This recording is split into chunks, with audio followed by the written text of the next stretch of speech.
नमस्कार विद्यार्थी मित्रांनो, स्वागत आहे तुमचं आपलं चॅनल ए क्लास एज्युकेशन वरती. मित्रांनो, आजच्या व्हिडिओमध्ये आपण PSI, STI आणि ASO या पदाकरिता जी पूर्व परीक्षा होते त्याकरिता जेव्हा आपण फॉर्म फिल करतो त्यावेळेला नक्की कोणकोणते डॉक्युमेंट महत्वाचे आहेत त्याविषयी संपूर्ण सविस्तररित्या माहिती घेणार आहोत. पण मित्रांनो, त्या अगोदर जर तुम्ही चॅनलवरती पहिल्यांदाच आले असाल तर चॅनलला सबस्क्राईब करून बेल आयकॉनवर प्रेस करायला विसरू नका, जेणेकरून अशाच नवनवीन अपडेट आणि अशीच महत्वाची स्पर्धा परीक्षेविषयीची माहिती तुमच्यापर्यंत लवकरात लवकर पोहोचेल. चला तर मित्रांनो, आपण व्हिडिओला सुरुवात करूया. मित्रांनो, PSI, STI आणि ASO ही एक्झाम जी आहे ती MPSCच्या मार्फत म्हणजेच महाराष्ट्र राज्य लोकसेवा आयोगामार्फत एक्झाम घेतली जाते. गट ब आणि गट क संयुक्त पूर्व परीक्षा आणि मुख्य परीक्षा. त्यानंतर मित्रांनो, PSI करिता शारीरिक चाचणी आणि मुलाखत हे 2 टप्पे एक्स्ट्रा असतात. STI आणि ASO ला डायरेक्टली जॉईनिंग असते. अशा पद्धतीने तो परीक्षेचा टप्पा आहे. मग त्यानंतर मित्रांनो काय करायचं आहे, तर त्या सगळ्यात पहिली स्टेप असणार आहे की ऑनलाईन वरती तुम्हाला तुमची एक प्रोफाईल क्रिएट करावी लागते. जसं आपण फेसबुक वरती आपली आयडी बनवतो, इंस्टाग्राम वरती आपण आपलं अकाउंट बनवत असतो, त्याच पद्धतीने आपल्याला या ठिकाणी ऑनलाईन वरती स्वतःची एक आयडी क्रिएट करायची असते. त्यानंतर MPSCच्या मार्फत घेण्यात येणाऱ्या प्रत्येक एक्झामचा फॉर्म तुम्ही त्या ठिकाणी भरू शकता. एकदा आयडी क्रिएट झाली की MPSC मार्फत घेण्यात येणाऱ्या कोणत्याही परीक्षेचा तुम्ही फॉर्म जो आहे तो फिल करू शकता. आणि मित्रांनो, जर आयडी क्रिएट करताना तुम्हाला कोणत्याही प्रकारचा डाऊट आला, काही जर तुम्हाला शंका असेल, तर तुम्ही mpsc.support@mahaonline.government.in यावरती मेल करू शकता. तुम्हाला त्या ठिकाणी त्वरित रिप्लाय देखील त्यांचा मिळत असतो. या ठिकाणी त्यांचा सपोर्ट देखील तुम्हाला असतो. मित्रांनो, मग आपण सुरुवात करूया की नक्की डॉक्युमेंट जे आहेत ते कोणकोणते महत्वाचे डॉक्युमेंट्स तुम्हाला या ठिकाणी. पहिला डॉक्युमेंट आहे आधार कार्ड. मित्रांनो, जर तुमच्या आधार कार्डवरती अपडेट ऍड्रेस वगैरे जो आहे तो जर अपडेट केलेला नसेल किंवा चुकीचा ऍड्रेस असेल किंवा तुमचं नाव वगैरे ज्या गोष्टी आहेत त्या थोड्याफार तिथे मिस्टेक वगैरे असतील, तर तुम्ही प्रोफाईल क्रिएट करण्याच्या अगोदरच ह्या सगळ्या चुका ज्या आहेत त्या अपडेट करून घ्यायच्या आहे. तुमचं आधार कार्ड तुम्ही अपडेट करून घ्यायचं आहे. आधार कार्ड सोबत जो लिंक मोबाईल नंबर असेल तो तुमच्याकडे असणं गरजेचं आहे. ह्या सगळ्या चुकानंतर ऐनवेळी काही काही विद्यार्थ्यांचं असं होतं की ऑनलाईन वरती ते अकाउंट क्रिएट करतात आणि मग तिथलचा ऍड्रेस आणि आधार कार्डचा ऍड्रेस जो आहे तो मॅच होत नाही. तर ह्या चुका व्हायला नको. त्यानंतर तुम्हाला फॉर्म फिल करताना अडचणी येतात आणि मग परीक्षा देता येत नाही. त्यामुळे मित्रांनो, ह्या गोष्टी लक्षात घ्यायच्या आहे की तुम्हाला आधार कार्ड एकदम फुली अपडेट ठेवायचं आहे. आता काही मुलींना प्रश्न पडतो की लग्नानंतरचा ऍड्रेस टाकायचा का वगैरे, भरपूर ज्या मॅरिड मुली आहेत. तर तुम्ही काय करायचं आहे, आधार कार्ड वरती जो ऍड्रेस असणार आहे तोच ऍड्रेस त्या ठिकाणी अप्लाय करायचा आहे. आणि मग तिथे ऑप्शन येईल तुम्हाला मॅरिड आहेत की अनमॅरिड.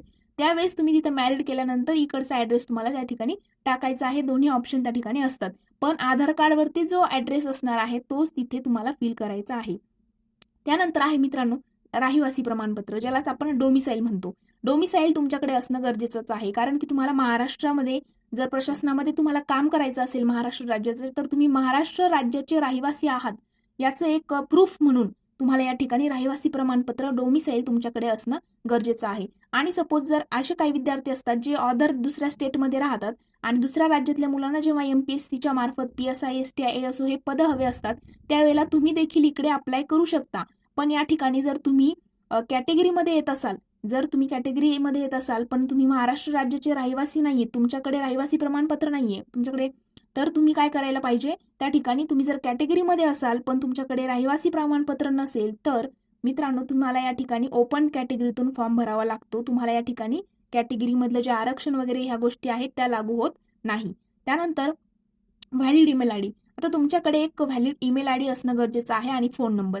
तुम्ही जो ईमेल आयडी त्या ठिकाणी अप्लाय करणार आहात त्याच ईमेल आयडी वरती तुम्ही जेव्हा फॉर्म भरणार त्या एक्झामची डेट कधी आहे किंवा अदर काही इन्फॉर्मेशन असेल, तुमचा रिझल्ट असेल, ही प्रत्येक अपडेट तुम्हाला त्याच ईमेल आयडी वरती आयोगाने जे आहे ते टाकलेलं असतं. त्यामुळे ती ईमेल आयडी तुमच्याकडे असणं गरजेचं आहे. त्यानंतर सपोज तुम्ही युजर आयडी पासवर्ड वगैरे विसरला, मग काय, त्यामुळे तुम्हाला तो मोबाईल नंबर तुमच्याकडे असणं गरजेचं आहे. त्याच्यावरती तुम्हाला OTP वगैरे ह्या सगळ्या गोष्टी येणार. म्हणून तुमचा चालू मोबाईल नंबर तुम्हाला त्या ठिकाणी द्यायचा आहे. आणि एक व्हॅलिड ईमेल आयडी जर तुमच्याकडे नसेल तर तुम्हाला मेल आयडी देखील तयार करून घ्यायची आहे. नंतर आहे कास्ट सर्टिफिकेट. त्या ठिकाणी जे फॉर्म फिल करताना तुम्हाला जो आहे कास्ट व्हॅलिडिटी नंबर वगैरे अप्लाय करावा लागतो. जर तुम्ही कॅटेगरीमध्ये येत असाल तर तुम्हाला कास्ट सर्टिफिकेट तुमच्याकडे असणं गरजेचं आहे, नॉन क्रिमिनल असणं गरजेचं आहे. आणि जर तुमच्याकडे नसेल तर तुम्ही काढून घ्यायचं आहे, नाहीतर अन्यथा तुम्हाला या ठिकाणी ओपन कॅटेगरीतून सरळ फॉर्म भरावा लागेल. आणि आरक्षण वगैरे ज्या काही सवलती असतात त्या गोष्टी या ठिकाणी लागू होणार नाही. त्यामुळे ही देखील गोष्ट लक्षात ठेवायची आहे.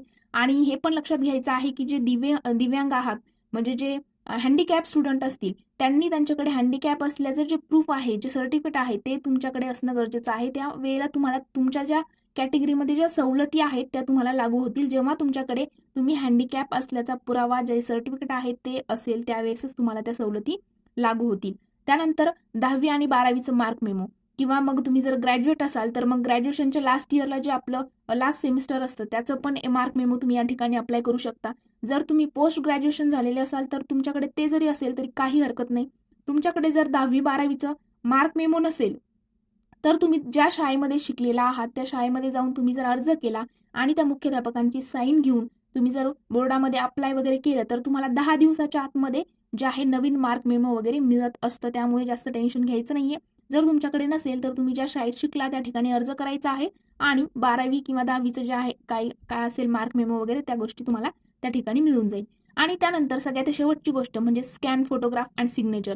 मग त्याचं नक्की काय किती म्हणजे इंच म्हणजे फोटो पाहिजे, सिग्नेचर कशा पद्धतीने याचा एक आपण डिटेल व्हिडिओ बनवूयात. पण या ठिकाणी तुम्हाला स्कॅन फोटोग्राफ आणि तुमची सिग्नेचर त्या ठिकाणी असली पाहिजे. तर हे सगळे डॉक्युमेंट जे आहेत ते तुम्हाला पूर्वपरीक्षेचा फॉर्म भरताना महत्त्वाचे आहेत. यापैकी एकही नसेल तर त्या ठिकाणी बघा तुम्ही जर कॅटेगरीत येत असाल तर तुमच्याकडे कास्ट सर्टिफिकेट असणं गरजेचं आहे. आता इथेच नोकरी करायची म्हटल्यावर तुमच्याकडे डोमिसाईल असणं गरजेचं आहे, रहिवासी प्रमाणपत्र असणं गरजेचं आहे. कोणत्या इयरला तुम्हाला मिळालं वगैरे नवीन काढून घ्यायचं आहे तुम्हाला जर तुमच्याकडे नसेल तर. सगळे डॉक्युमेंट अगोदर तुम्हाला क्लिअर ठेवायचे आहेत आणि त्यानंतरच तुम्हाला त्या ठिकाणी ID क्रिएट केल्यानंतर कोणत्याही एक्झामला तुम्ही पात्र असणार आहात. तर मित्रांनो आजचा व्हिडिओ इथेच आपण थांबूया. जर तुम्हाला व्हिडिओ आवडला असेल तर व्हिडिओला लाईक, कमेंट आणि तुमच्या मित्रांसोबत देखील शेअर करायला विसरू नका. त्यासोबत जर तुम्हाला कोणत्याही प्रकारचा डाऊट असेल तर तुम्ही कमेंट सेक्शनमध्ये विचारू शकता किंवा आपल्या चॅनलच्या अबाउट सेक्शनमध्ये जर तुम्ही गेलात तर त्या ठिकाणी आपल्या इंस्टाग्राम अकाउंटची लिंक आहे, आपल्या टेलिग्राम ग्रुपची देखील लिंक दिलेली आहे. तिथे तुम्ही आम्हाला पर्सनली मेसेज करून तुमचे डाऊट जे आहेत ते विचारू शकतात. तुमच्या प्रत्येक प्रश्नाचं उत्तर त्या ठिकाणी मिळेल. चला तर मित्रांनो आजचा व्हिडिओ इथेच थांबूया. Thank you so much.